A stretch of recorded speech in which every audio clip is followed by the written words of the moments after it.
ছোটবেলায় স্কুলে যাওয়ার আগে বৃষ্টি হলে আমি যা ভাবতাম, আজকে সকাল থেকে বৃষ্টি পড়ছে, তার মানে আমাকে আর আজকে স্কুল যেতে হবে না। আর মাও তো আজকে জোর করতে পারবে না, কারণ বৃষ্টি পড়ছে। আমি তো আর শুধুমাত্র স্কুল কামাই করছি না, ঠাকুরকে জানাচ্ছি যেন এখন তো বাজে 9:30, পুরো 11টা পর্যন্ত বৃষ্টি হবে, যেন স্কুল টাইমটা পুরো কেটে যাবে।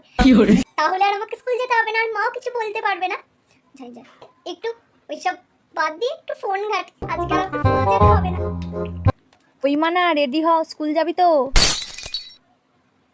কেন আজকে স্কুল যাবো কেন? আজকে বৃষ্টি পড়ছে, তুমি দেখতে পাচ্ছ না? এভাবে কেউ স্কুল যায়? বৃষ্টি এখন হয়নি, অনেকক্ষণ থেমে গেছে। বৃষ্টি থেমে গেছে? भगवान क्या जुलुम है।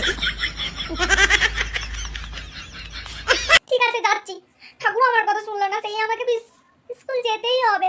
বৃষ্টিটা একটু 11টা পর্যন্ত হতে পারে না। যদি কোনো জায়গায় যেতে হতো ঘুরতে বা নিমন্ত্রণ বাড়ি, তখন বৃষ্টিটা থামতোই না, বৃষ্টি পড়েই যেত, বৃষ্টি পড়েই যেত।